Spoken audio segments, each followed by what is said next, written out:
Broadcasting live from the Business RadioX studios in Phoenix, Arizona, it's time for Phoenix Business Radio, spotlighting the city's best businesses and the people who lead them. Hello, Arizona. Welcome to the Lawgitimate podcast with your hosts, Mike and Rochelle Poulton, where we share our legitimate perspectives on everything you can imagine, but mostly law, business, and life, so we can help you get ahead and stay ahead. And today's topic is our wrap up. It's our 2020 recap on everything that we thought we should cover in our last episode of the year on our podcast. So let's get into it. Yeah. Well, it's been quite a year, folks. Thankfully, it's almost over. No guarantees it's going to be better. I think ever since about March or April, everyone's been saying, can't wait till 2020 is over, worst year ever. In the back of our heads, we've been thinking there is no guarantee whatsoever that it'll get better right away or that it won't get worse. Yeah. Just because we've had a bad time does not mean that we're in for a better time. Although we can hope for it and we'll all work for it. And together, perhaps, we can make things better in the next year than they were this year. That's the goal. Yeah. So looking back on 2020. Let's start with law. Yeah, we have our three topics. So today's show format's going to be a little different. Instead of doing the LBL moment where we do a few minutes each on law, business, and life, and then go directly into a guest segment, we're just going to talk about law, business, and life for an hour by ourselves. Just us. So we're just doing a retrospective here on 2020 and what has changed since this time last year in our lives and in the business environment overall, focusing on our country and on Arizona in particular. So we're going to look at law, and we're going to look at business, and we're going to look at life. And starting off with law, it has really been a law-heavy year. Yes. A lot has happened. A lot. Some COVID-related, a lot COVID-related. Yes. But other things that are either a result of the fallout from COVID, changes to the legal system and changes to our laws and the way we're thinking about some things as a result of the changes to our economy and to people's daily lives and their finances that have happened. But we've also had changes that seem to be unrelated to COVID. You know, maybe our pandemic might have triggered some of these things, but they're not the direct consequences of the pandemic. And that's things like the Black Lives Matter movement. That's in business.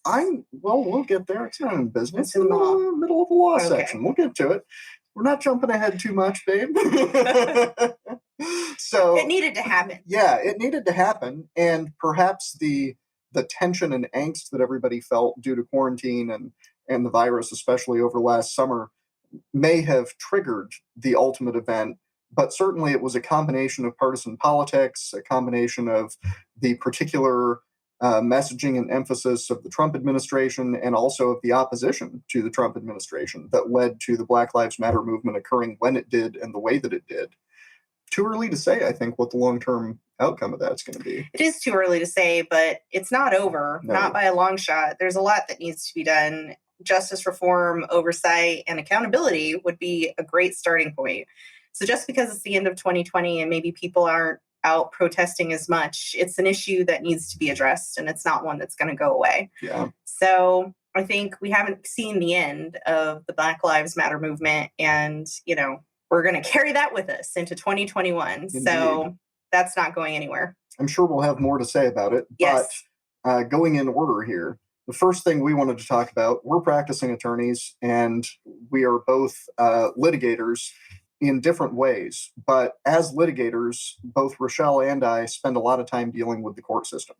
With Rochelle's practice, she has been dealing with the justice courts a lot and with the bankruptcy courts extensively, and also some in Maricopa County Superior Court and the federal court. But primarily it's been bankruptcy procedure and justice court procedure. And what she has seen over the last year, I mean, I'll let you talk about it, but there have been some huge leaps forward in the way those courts are administering their procedures. Those of you outside the legal system probably think of the courts as being sort of staid and old-fashioned and maybe a little behind the times in the way the legal profession and the justice system keep up with technology. You don't have any damn idea. It's like the 1800s in there. Oh my gosh. Triplicate of everything. Let's just kill a forest every time you want to file a motion. It's so You got to nuts. go hand your paperwork in person. You need a 15-minute hearing. You got to be there with your client. No, thankfully, with the pandemic and the fear of germs, we have reached forward into the 1990s, and you can fax and mail and email in filings. Holy cow. Like, it is amazing. I mean, the bankruptcy court has had an amazing electronic filing system for a while. I mean, it is federal, but amazing is a strong word to use. They have had an electronic filing system. it works and it is reliable. So I'm not going to knock it. Yeah. But the justice court system really could have used some love, and they got it. So now you can file things electronically via email. You still have to call and pay your filing fee. You might be able to fax. You can still go in person, but I don't know why you would. And most of the hearings now are telephonic. So that, mediation conference or scheduling conference or whatever conference you had, you can now just call in. Now, there's still some hiccups on who you call and passcodes and issues like that. But, they're getting there. They're getting there. And in bankruptcy court, the 341 hearings, those meeting of creditor hearings, telephonic. Oh my gosh. You always had to go in person for a 2-minute hearing in a room full of like 100 people. Rochelle's not kidding. It's a 2-minute hearing in a room full of 100 people. If you're not prepared, it might be 10 and uncomfortable. A major portion of the purpose of holding those hearings is simply to make a person show up, to make sure that the person claiming bankruptcy is in fact the person they say they are. Yes. It's really an identification process in many cases, more so than anything else. There isn't really anything to be decided. And it's not a hearing in front of a judge. It's an attorney employed sort of by the bankruptcy system. It's not even an attorney. Oh, that's true. A lot of them They're are. appointed. Yeah, many of them are attorneys, aren't they? All these trustees. But anyways, you're just showing up to prove that your client is a person. Now it Answering turns out questions you can do under that oath. remotely. Yes, so we can do that remotely now. It's very nice. Most of the other hearings are also telephonic, which is nice. Some are using Zoom. And the rise of Zoom in the legal community, there's been tons of ethics going classes now talking about the importance of attorneys getting up to date on technology. Some attorneys, who've been practicing for 40 or 50 years are not very tech savvy. And now they are required ethically to understand how to use a computer. So there's been a huge shift and leap towards just being more efficient. It's great. Major improvement. You can now file a Maricopa County Superior Court case without going down there in person and filing it on paper. Yep. For the longest time, actually the entire time that I've been practicing law, the system has been that in order to file a case, you have to go there in person with it on paper with a bunch of attachments and multiple copies and give it to the clerk and do a song and dance where you pay them the $319 or whatever it was back then. Then they stamp all your stuff with an indented seal. Yeah, Not just ink like stamp, an embossed seal on your original documents. And then they give you back the copies and everything else. But then after that day, everything else must be filed electronically. You can't go file it on paper in that office. You must do it electronically over the internet. Didn't make any damn sense. Now you can initiate the case online and do all the subsequent filings online. I really am going to miss that embossed seal. It was pretty cool. Yeah, on the summons. It was cool. I mean, it makes you feel really Very official. important. Yeah. But, whatever, you save like the hour of drive time for your client from having to go down there and do it in person. Yeah. Or, hiring a courier to go do it for you. So we're screwing it up. I always liked to do my own. Yeah, I know. I didn't initiate all that many cases. They were mostly large ones. So it was a pretty big deal to file a new suit. So, but anyway, we're geeking out on the technology side of the law, finally catching up. More cloud-based CRMs are coming out for lawyers. Just lots and lots and lots of really great tools to make the practice of law more efficient. And of course, the rise of the telephone consultation and the Zoom consultation. I guess not confrontation. We also do the confrontations electronically. We do our confrontations electronically now too, via email. Indeed. So, arbitration hearings can be via Zoom. It's pretty great. So I don't see the legal community going back in time to all of that paperwork and drive time. So hopefully these changes will stick into 2021 and beyond. And we're so proud of our justice system for catching up and using email and fax. It is really exciting. Exciting Pretty stuff. big deal. They're only 20 years behind now instead of 50. Maybe 30, So, whatever. yeah. Whatever. I'm taking it. It's 2020, finally. So the other thing with Arizona, you can't really talk about COVID-19 in law without talking about executive orders. We saw the rise of governors using executive orders across the country to try to deal with the crisis. And it's been fascinating. It's like, can they do that? Can they do what they're doing? Can they have the reach that they're having? And the fun part about times of crisis and law is bad facts make bad law. And when you expand power, you are not going to retract it. So it's going to be interesting to see how this time frame in our lives will affect the future. Like, will they do something when there's a sandstorm coming? Will there be a different approach to dealing with natural disasters? Or undoubtedly, COVID-19 has changed and established the precedent which will govern for all time going forward until something like this happens again that reestablishes a new order. This establishes what the precedent is for the powers of the different levels of government in a pandemic situation. It had never been tested before the way it's being tested now. The polio epidemic in the mid-20th century, early and mid-20th century, was very significant and did set the prior precedent. Mm-hmm. Really, it was the flu pandemics and the polio situation, which lasted many, many years, which established our prior law on what the government can do with regard to public health and safety. But the world was completely different back then. We didn't have high-speed air transit the way we do now, widespread. We didn't have people mixing and mingling the way they do now. Our urban densities were lower. Our overall population density was lower. And perhaps most importantly, our healthcare system and our scientific understanding of medicine was completely different than it is now. And the disease itself is different. This is, in many ways, much more dangerous, and in some other ways, less dangerous or arguably more insidious than some of those prior pandemics have been. So the changes that we see now and the way the justice system responds to the actions by the executive branches of government at the federal and state level, this establishes the precedent. And many people, when looking at legal actions and government actions, are aware of the idea of precedent, and they know that it matters, that if you do something now, it sets it up to happen again in the future, and that if you decline to do something now, you may not have an opportunity to do it in the future if you want to, because the prior incidents will be looked at, and the way you handle it now is expected to be the way it will be handled in the future. Attorneys recognize that it is much more rigid and important than that you can't play wishy-washy with legal precedent when it comes to separation of powers and the authorities of different offices of government. And I'm very concerned that over the last year, we've seen changes that are in some ways similar to the changes that occurred after 9/11.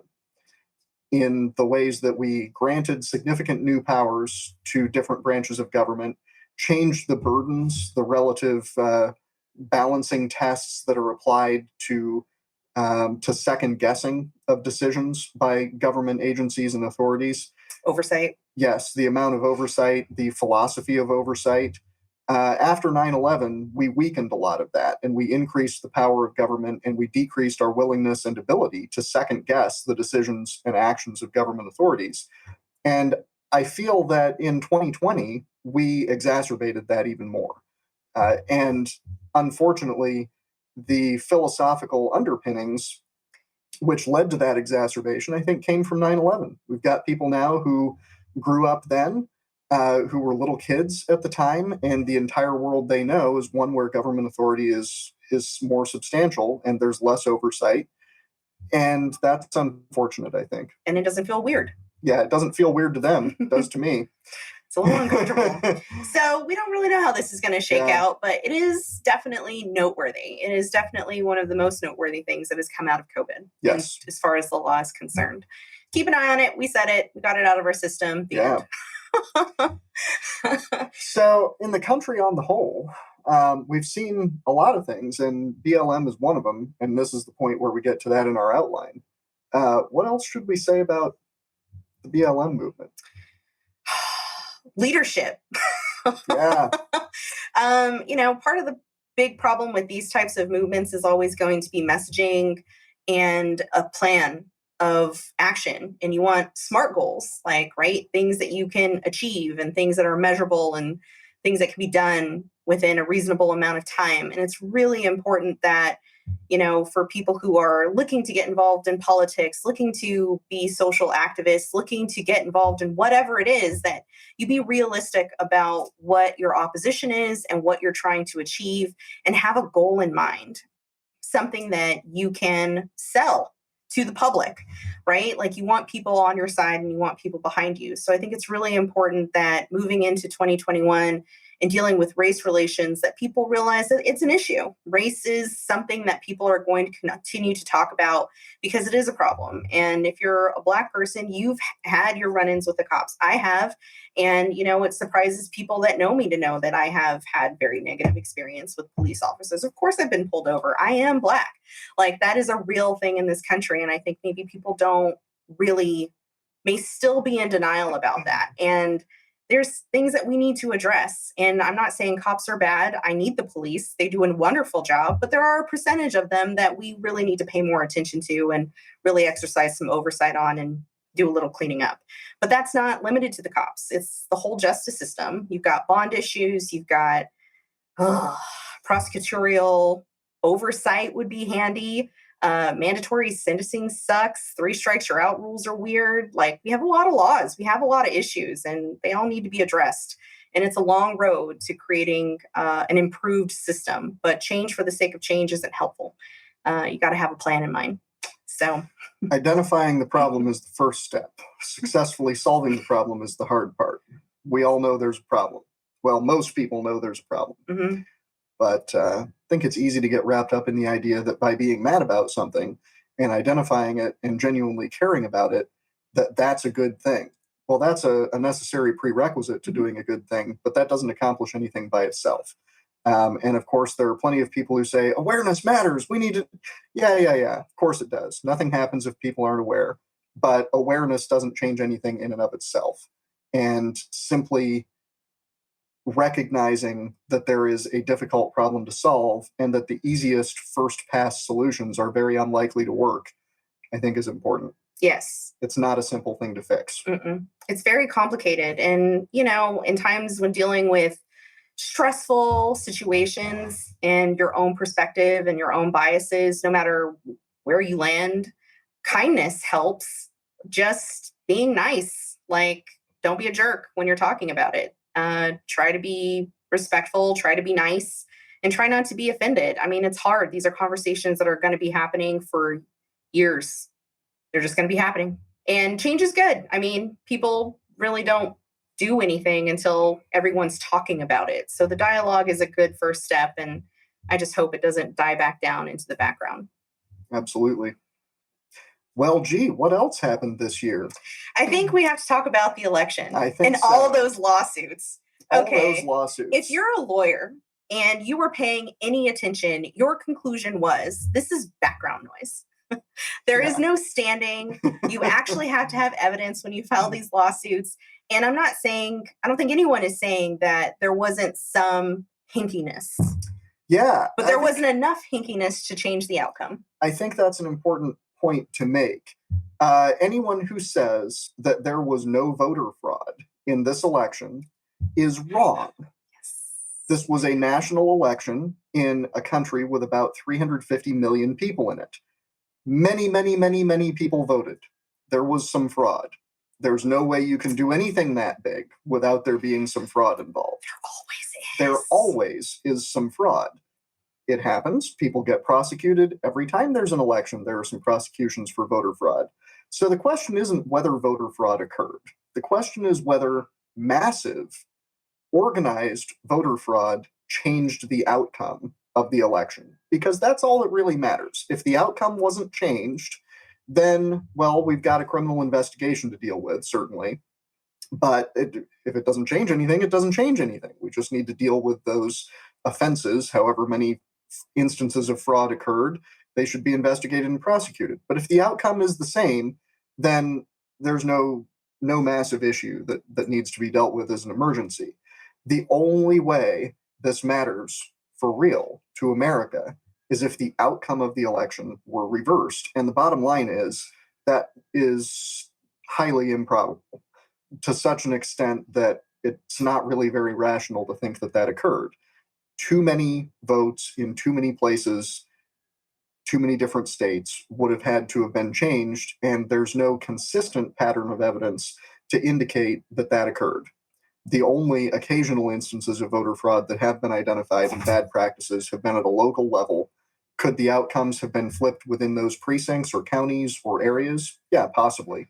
I think there are a few races that people on both sides can point to nationally where irregularities, we could say, might have influenced the outcome. But nothing to do with the presidential race, nothing to do with a major national race that changes balance of power in the legislature. It's kind of frustrating because you see it, I think, as an individual that's not very familiar with the legal system. And you're like, all of these lawsuits, oh my gosh, there must be something to it. Well, 86 judges so far have said there's nothing to it. Yeah. Like, these are not all Democratic judges. Like, that's a lot of judicial authority really trying to parse through this stuff with reason and logic and evidence. And the bottom line is, however it turned out, it turned out. Like, it's only 4 years, people. Calm down. Yeah. Do we think Joe Biden's going to have a second term? I don't think so. I doubt it. Like, it'll be fine. Yeah. Like, it's going to be fine. The next race will be more interesting, I think. We'll see. I don't know. Yeah. We haven't had a really great candidates in a while. No. So, just calm down. It's going to be fine. So in terms of those 86 lawsuits, which have gotten dismissed almost immediately, and the Texas suit, which was rejected by the Supreme Court, a lot of people were asking me, at least, and perhaps Rochelle, what we thought of that. And I and every other attorney who's been asked, I think, said, no, that's not going anywhere. There's no standing. And everybody's jumping up and down, mad about it. Well, they say these other states didn't do their elections right. And doesn't the Constitution say everybody has to do an election? They didn't do it right, and it changed the outcome. Well, maybe it did, maybe it didn't. But the bottom line is that Texas doesn't have any standing, any legal authority to go to court and demand that a different state conduct its own elections internally in a different manner. The Constitution does not require that states perform their elections in a particular manner, other than the very few particularities that are in the Constitution. And the case didn't really have anything to do with those. It's much broader strokes about fairness and stuff. And the bottom line is that you can never win on equity, really. Equitable really arguments just tend to not really fly in court, especially before the Supreme Court. Yes, and especially in matters of state sovereignty. I don't think Texas would appreciate it if other states disagreed with their own internal election shenanigans. The irony, man. Yeah. I mean, the state that always claims they're going to succeed, freaking trashing the sovereignty of other states. It's just hilarious, quite frankly. It's pretty ironic. It is kind of funny. But, that went down exactly the way we all thought. I told people it would, and that is Supreme Court's not going to rule on the merits of this. This is going to be a standing issue, going to say Texas doesn't get to boss other states around, and there is no way they are going to touch the underlying merits of this case with a 10-foot pole. And that's exactly what happened. Or a 6-foot pole is the Or case. Or a 6.5-foot pole. Exactly. Moving on. The other thing we have to talk about, because this is legitimate, is the big tech lawsuits. Yeah. Google got sued by a bunch of different states and alleging that they are colluding with Facebook on marketing. And these types of lawsuits are always fun simply because there's a lot of weird things that come out of them. Apple and Samsung sue each other pretty much all the time. But what's interesting about the Google lawsuit and suing Google for antitrust violations is they're huge. Everybody gives Google their data. everybody does. And the war on privacy or against privacy or pro-privacy, whatever the case may be, is very interesting. It's starting to heat up. Europe has done a lot of things to limit Facebook's ability to invade people's privacy. And, the games are on. Game's afoot. The game is afoot. We will see how this turns out. It's going to be exciting. But we've lost the privacy war. Like, if you're not realizing that, you need to catch up. I don't know. I think the privacy war is an ongoing battle that changes. I think it's not fair necessarily to say that we've lost. It's not fair, but we certainly have less digital privacy now than we did 20 years ago. It's interesting. You can't say we're winning.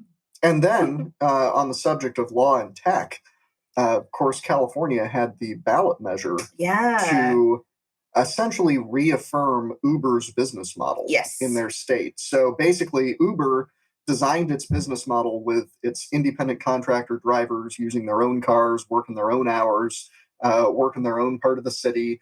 That whole business model was constructed around existing law to make sure that their drivers were genuine independent contractors and not employees of Uber. Basically, Uber looked at this and said, we want people to drive cars. They're going to use their own cars to give other people rides. We facilitate the transaction and the dispatching, but we need to make damn sure that these people are not employees. So, lawyers, how do we have to structure this business so these people are not employees and we don't get stuck providing all of the employer stuff to these people who are driving their own cars around and giving people rides? It's important to know the difference between an employee and an independent contractor from the employer perspective is extremely important, because when you have an employee, you have a lot more financial obligations and it's way more expensive and most likely cost prohibitive, especially on a business model like Uber. Yes, absolutely. It is a huge risk shifting difference. And financial shifting difference between the employee and employer versus independent contractor and employer or principal. So Uber built their business around independent contractors, and they designed their whole system to work with the existing law on independent contractors. And then California came along and basically said, we think that's not quite fair to all these people who are driving their cars around. And sometimes they don't make enough money. And sometimes they can't pay their rent. And that's not fair because Uber is a huge company. So we're going to make all those people employees. So Uber will do its job as an employer and support them. And Uber said, that's totally nuts. You people are crazy. If you do that, we will shut down in California because that does not work. It's not the deal we made. It's not the business we built. We can't operate that way. We will close. So California pushed ahead, and a number of courts ruled that in complete disregard of prior law, Uber drivers are employees in California under state law, and that they have to be treated as employees. And so a ballot measure was proposed to undo that by vote, and to force California to treat these people as independent contractors, just like they were supposed to be, just like they always had been, just like the deal Uber made. And the voters of California approved that by a pretty large margin, preserving Uber's business model and preserving the ability of people to work as independent contractors and not be true employees. I personally agree wholeheartedly with that decision that the California voters made this time. And I'm glad to see that they rejected their own state government's overreaching policies, which were damaging business. Yeah, I mean, they would be out of business. It's not even up for debate. It was really quite fascinating to watch. Yes. I was really taking a look at that one. That's the only out of Arizona ballot measure race that I was paying much attention to. But we had our own ballot measure race, didn't we? Yes, we did. You had, I think everyone is talking about Prop 207, which was the voter, we all voted and most of us said, yeah, we should legalize recreational marijuana. It's also called the Smart and Safe Arizona Act. So just a brief overview. You have to be 21. You can legally grow, use, and possess marijuana. Recreational dispensaries will not likely be licensed, though, till 2021. So if it's like, oh, but it's legal, I can just go into a pot shop. No, you can't. It's not legal. It's legal, but it's not operational. There is some downtime, and people are expecting them to be available come March. So and you can't legally sell it or buy it outside of an authorized state licensed dispensary. And the dispensaries can't sell it to you recreationally until roughly March of next year. They're putting together the guidelines. You might wonder how in the heck you're supposed to get any weed right now. There is no answer to that question. No, that was not included in the process. No. They didn't handle that. Nope. So we're not going to provide any guidance either. No, it's up to you. Figure it out. Or don't, as the case may be. One of the big takeaways to know about that is that even when the dispensaries are open for recreational purchase, you still can't smoke in a public place, which includes your car in a parking lot. Your car is not private property because it's parked in a public space. And obviously, you should not sit in your car and get hammered by drinking a bunch of alcohol either. We don't consider it a good social idea. No. It's not responsible adult behavior to be in your vehicle getting substantially intoxicated. And then planning on going somewhere. Yeah, so don't do that. Don't do either of those things. They're bad. Employers, of course, will still be allowed to maintain a drug and alcohol-free work environment. They can fire you for getting drunk all the time. So they can fire you for smoking weed all the time, too. Like, you can't, smoke pot and then go to work any more than you can, drink a beer and then go to work. You really shouldn't be doing that. Your employer doesn't appreciate it when you do that. And you might be wondering, well, what if I only do it in my off time? Can my employer drug test and fire me for using marijuana in my off time? They can't possibly do that. It's legal here now, right? Well, two problems. One, it's still federally illegal, which is a whole separate issue that we'll talk about in a minute. But secondly, of course your employer can do that. They can fire you for drinking a beer after work, too.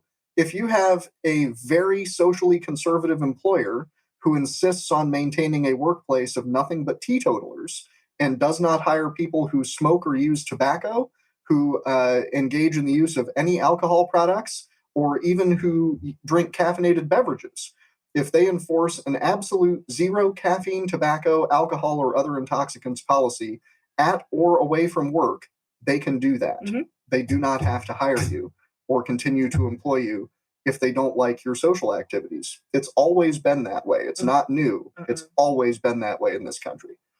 Yes. If you want to start your own business and set your own rules, you totally can. Yes, you can do that. So they can fire you for breaking their rules. Yep. If you want more information on Prop 207, aka Google it. Yes. There's tons of info online. So the federal illegality issue is still an interesting one because currently the cannabis industry still faces an awful lot of difficulty in handling financial transactions and in dealing with licensing and regulation across the board. But as not as someone in the cannabis business, but as someone on the consumer side, the audience may wish to be aware that it's still against federal law to possess or use cannabis and be in possession of firearms. You are a prohibited possessor. That is an interesting and unusual situation, which is becoming more and more completely insane by the day, the longer this situation is allowed to persist, where an activity which is officially sanctioned by the state governments of over a dozen states at this point, I think, have recreational, results in you being denied a constitutional right. We'll see how long that survives with the new Supreme Court and with a lot more Second Amendment cases making it towards the docket. I don't think that prohibition is likely to survive much longer. Of course, Joe Biden could deschedule marijuana by executive order on his first day in office, but we all know that he will not do that. He has stated that he will not do that, and it's not part of his platform. So we're looking forward to at least another 4 years of dealing with federal prohibition in the face of increasing state deregulation and social liberalization. Yes. Good times. And one more note on the criminal state offenses. If you or someone you know has those types of charges on your record or know someone in jail for it, you need to talk to a criminal law attorney. ASAP. Absolutely. Hurry up and get that done. Yeah, the SASA, the new Arizona law here, actually provides not just for legalization going forward, but for expungement of prior criminal convictions. And for, what are they calling it? It's not exoneration, but for commutation of current sentences, right?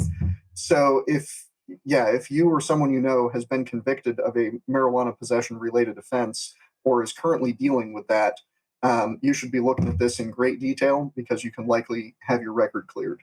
Yep. So go ahead and start consulting with criminal law attorneys who specialize in marijuana law. Absolutely. They're out there. There are plenty of them. And there will be a heck of a lot more in the next several months. There sure will. So that's it. That's all I got on weed. But we'd like to move into our next segment on business. Indeed. Business and COVID. You just kind of can't avoid talking about COVID-19 when it comes to business because it had such a huge impact on businesses. So we've got, from industries that are thriving to industries that are permanently closing. It's been a wild ride for business owners. According to Yelp, in August, so like 4 months ago, almost 100,000 businesses had closed permanently nationally. I mean, that's a lot of business. It's not like Arizona has about 600,000 businesses, but for one ranking website to lose that much of your customer base, essentially, that's statistically significant. It's an awful lot. It's an awful lot. According to Yelp, most of those were predominantly the food industry, gift shops, men's clothing, landscaping, auto repair, accountants, and lawyers. Rough year. Yes. Not ideal. Absolutely. I was just earlier today doing a continuing education class for attorneys. It's put on by the State Bar's real estate section.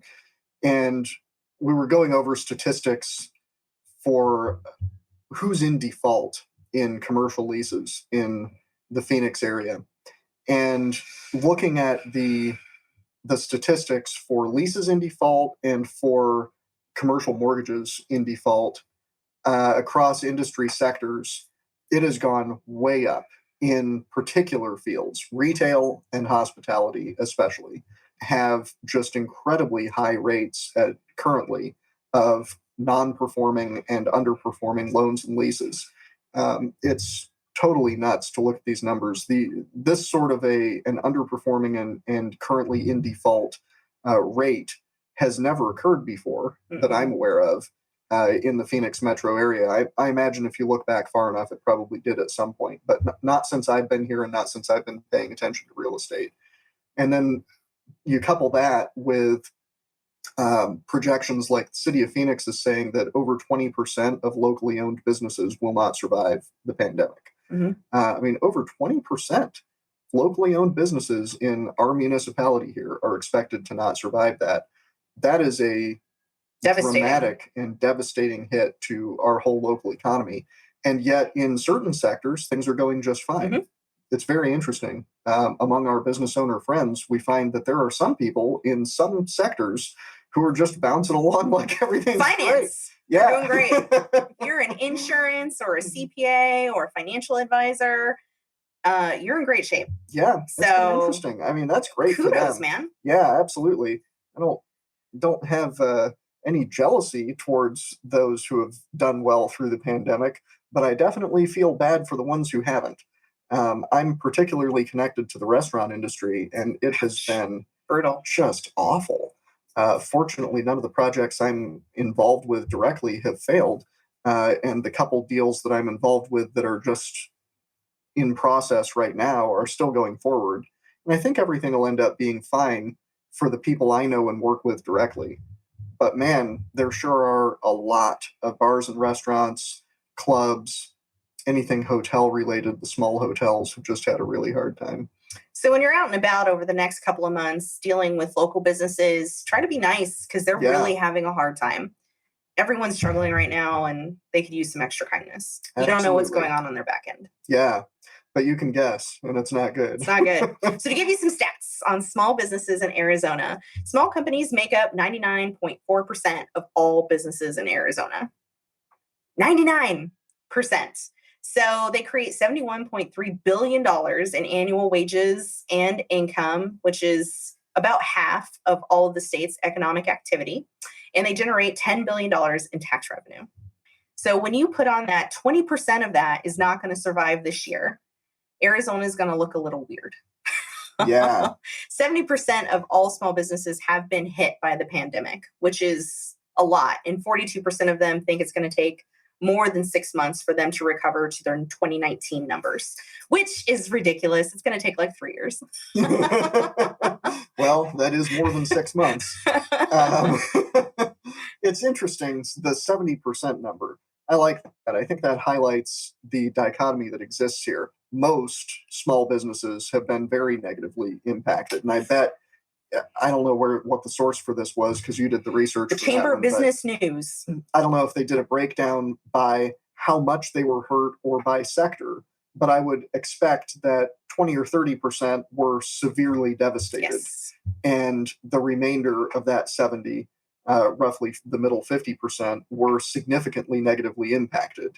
And then you've got the 30% who either coasted through it neutrally or in fact thrived.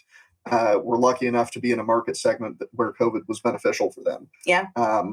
That's quite something. Excellent opportunity for those in that area. But then that 42% that think it's going to take more than 6 months to return to their 2019 business levels, I don't know who thinks it'll take less than 6 months. Like we were talking about at the very beginning here, there's no guarantee at all that when the calendar rolls over to January 1st, that things magically start getting better. We do have some COVID vaccine going out now. That's good.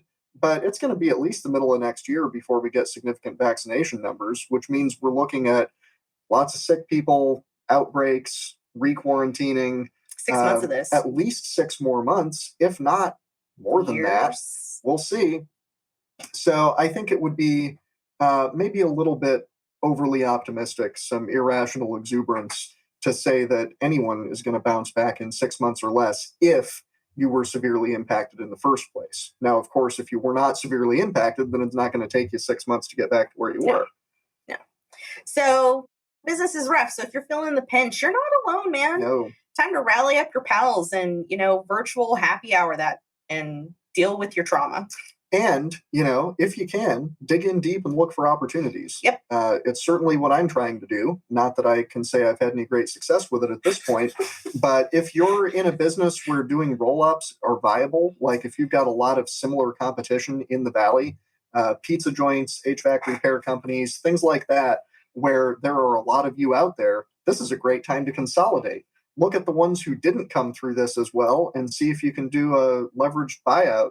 Bring together 3 or 4 of your similar companies and pool the equity. Really take advantage of your slight advantages over your competition. Look at how you can use the situation to improve things. Think of your industry like a boat. You all see the holes. You see the water coming in. There's no use in pretending like it's floating along just fine. Band together. Yes. Yep. We're all stuck in this together, so might as well make the most of it. And if there's opportunities that you can create in the middle of insanity, do it. Absolutely. But consult with an attorney first, which gets us to the legitimate business topics that we covered this year. Man, we talked a lot about the importance of forming a business entity. And if it's something that you have started this year, a business, or you've had a business for a few years and you never bothered to get that LLC, put that on your 2021 resolution checklist. Yeah, certainly. There are not many good reasons to use a sole proprietorship these days. Nope. LLCs are so easy to create that I generally don't even try to sell people on my services to do it. I tell you how to do it right over the phone. If you can get yourself any kind of a license or apply for any kind of an approval for anything, then you can manage to set up your own Arizona LLC online. Yes. Now, if you've got minutes. Partners and investors, that's different. But Yeah. if you're, single member LLC, no problem. Yep. The Arizona Absolutely. Corporation Commission has done a wonderful job. And if you do have partners or investors, well, we've talked about that on this show quite a bit over the last year. Maybe you shouldn't. That's the first question is, do you need those partners and investors, or can you do this without them? Because if you can do it without them, you may be better off. Yes. Partnerships are complicated. There's a lot of rules. There's a lot of roles. And of course, money. Yep. Yeah, it's a complicated one. So consider simplifying by keeping everything for yourself, borrowing money with simple promissory note agreements, not giving people equity if you can. Um, Try to keep it all in your own pocket. We really went into depth on the whole Yes. partnership thing, so you should check out that episode. It's called Partnership Pitfalls. Yes. Google it. Boy, You'll find are there it. a lot of pitfalls. So aside from that, the importance of operating agreements, if Yes. you do have a partner, one of the biggest pitfalls is to not have an appropriate operating agreement for your business. The operating agreement is the contract between the owners of the company and between the company and its owners. And it governs everything about how the ownership and control of that company works. That matters an awful lot if you're an owner or controller of the company. It is the agreement that you have to deal with. And if you're new to business, you may not be familiar with this because you've never had to deal with it before. If you weren't an owner of the business, then the operating agreement didn't mean anything to you, and you probably weren't even privy to it because business owners do not share their operating agreements with their employees. Even if you were a general manager, even if you ran the place, the operating agreement is not something you had to deal with. Because it was none ya. It was none of your business. Now, as a business owner, it is definitely your business, and it is very important. You need to be all up on it. And it is not something to DIY. That's what attorneys are for. Business law attorneys will handle your operating agreement, and you need someone to help you do that. We've covered that over and over. It's like a mantra at this point. So we'll move on from that one. And don't commingle and get a bookkeeper. Yeah, get a bookkeeper, separate banking. Keep doing your marketing. Yeah. And the 2020 takeaway is make plans, pivot, and persevere. Yes. Marketing, though, we should mention that a little bit more. So both Rochelle and I discovered something that occurred in our practice areas over the course of COVID. This happened between late spring and early fall of this year. Over the course of a few months, something changed in the legal advertising arena, and that is that the auction prices for Google AdWords in particular practice areas changed dramatically. Doubled, tripled, whatever. Huge, huge shifts. And specifically, these are the practice areas that both Rochelle and I intended to pivot our firms into in response to COVID. Yeah, you were already doing it. I was in progress. And the result was that it became essentially unaffordable to acquire new clients in those practice areas by advertising. Now, obviously, if you've got a firm that gets its business through referrals, you don't have to worry about this. But if you're just getting into the practice area and you want to get a bunch of bankruptcy clients, for example, or a bunch of estate planning clients, the result was that you basically can't, because if you pay enough for the advertising to get those clients referred to your site and get them to call you and convert them, you will not make money. You're going to lose money. Yes, because the conversion rate is too low and the cost per click on the advertising is too high. And this gets to a very important point in business, and that is just because the market price for something is X dollars does not mean that it's a good deal for you to pay X dollars to buy it. Just because somebody else is willing to pay that money doesn't mean that if you pay that money, it will have been a good decision for you. Other people may be making bad decisions and paying too much for something, and you can't just jump on board and do the same thing. And I spent like 2 months doing that for estate planning, paying way too much for these keywords, and was looking at these other practice areas and thinking, how is anybody making money with these advertising rates? And the bottom line is they're not. Nope. Not through that. If you're making money in those practice areas, it's not because you're paying that much to get those clients to come to your website or give you a phone call. So be wary as a business owner of the ROI on your advertising, because it's pretty easy to end up with negative ROI. Yep. You got to pay attention all the time. Yep. It's a moving target. And it's very difficult to analyze, like potentially impossible to accurately analyze in advance. Yeah. You have to just look at your data. Yeah. And you're going to have to try some things and try to analyze it in retrospect. It's tough. Yeah. All right. In our last 10 minutes, we're going to talk about life.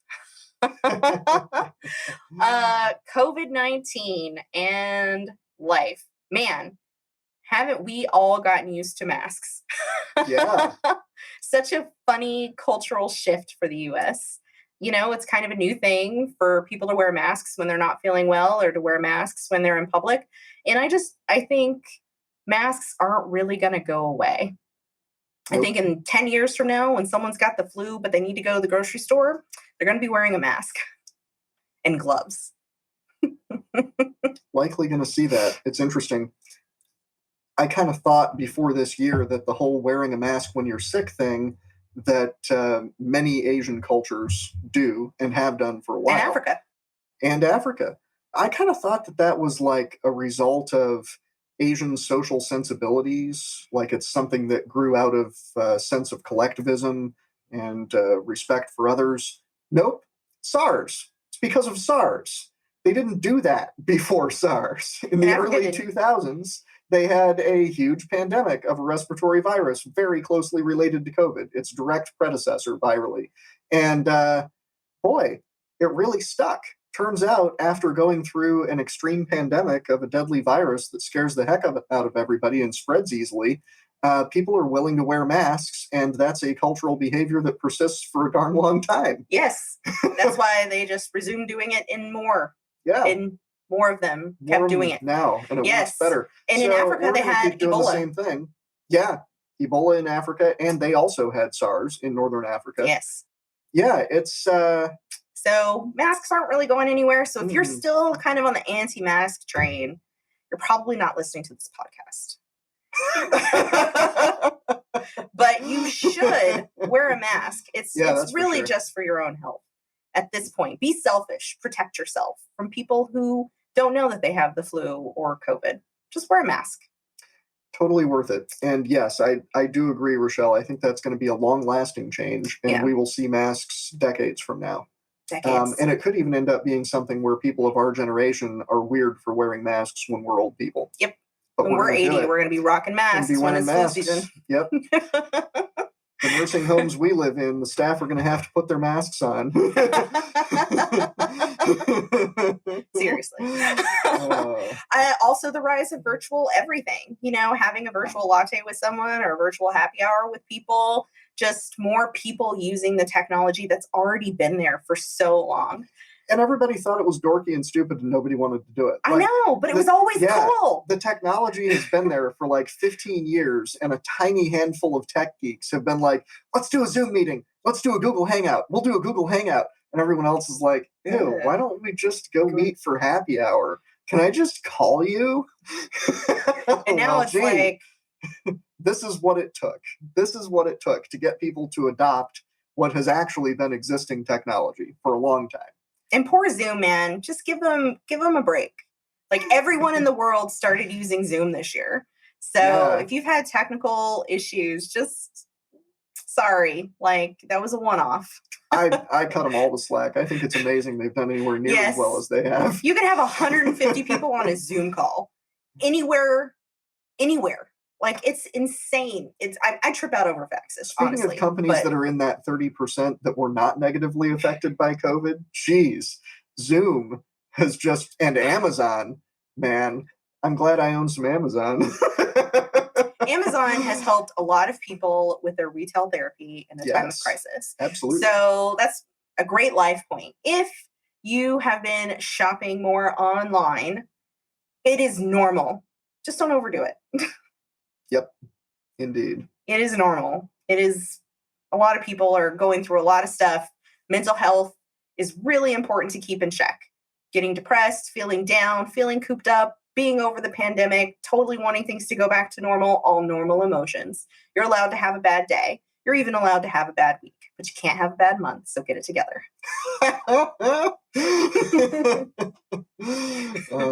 That's one way to do it.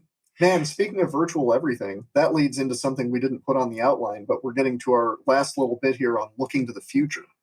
Starlink. Yes! Yeah, virtual everything. So one of the points that came up in this real estate law CLE that I was just doing earlier today was how many people are moving out of metro areas. And even in Arizona, the number of closings for sales of residential properties outside the valley in the rural parts of Arizona is up like crazy. Just numbers we've never seen before.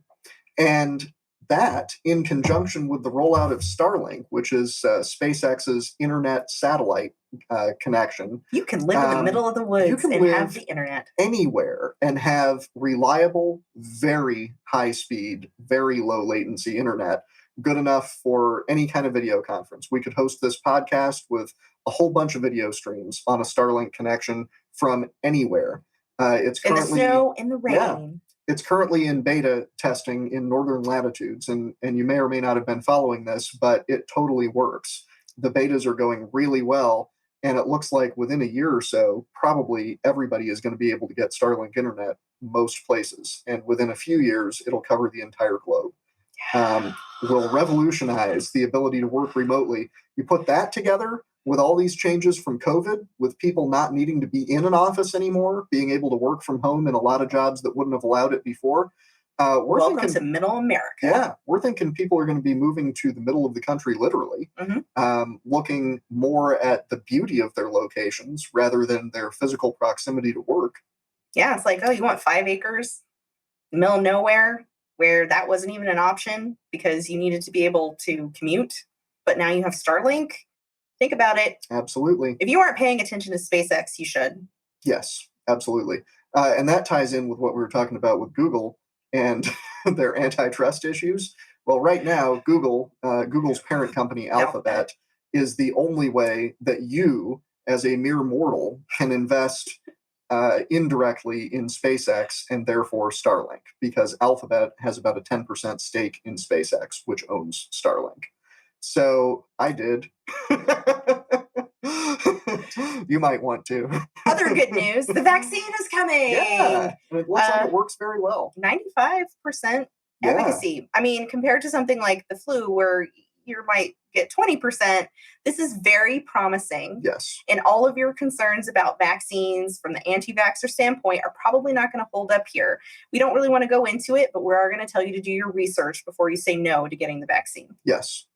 Now, it is possible that it could turn all of us into zombies 15 years from now. Or your pee purple. Yeah, there's no way to know that Nope. for absolute sure. But we don't have to know that with absolute certainty in order to know that most likely it's a huge health benefit to everybody who gets it. And the probability of having an adverse reaction or a long-term consequence is likely extremely low, whereas the risk posed by COVID is very real and is not that low. Extremely high.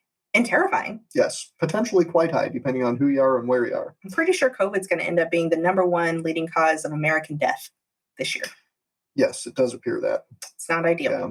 It's pretty serious. So, I can't blame anybody for being reluctant to get a relatively new, sort of still experimental type of vaccine, but I'm sure lining up for it. I'm trying to get into a trial. I don't think I will, but I'm trying to. And as soon as I can get it, I'll take it. And I think most people should.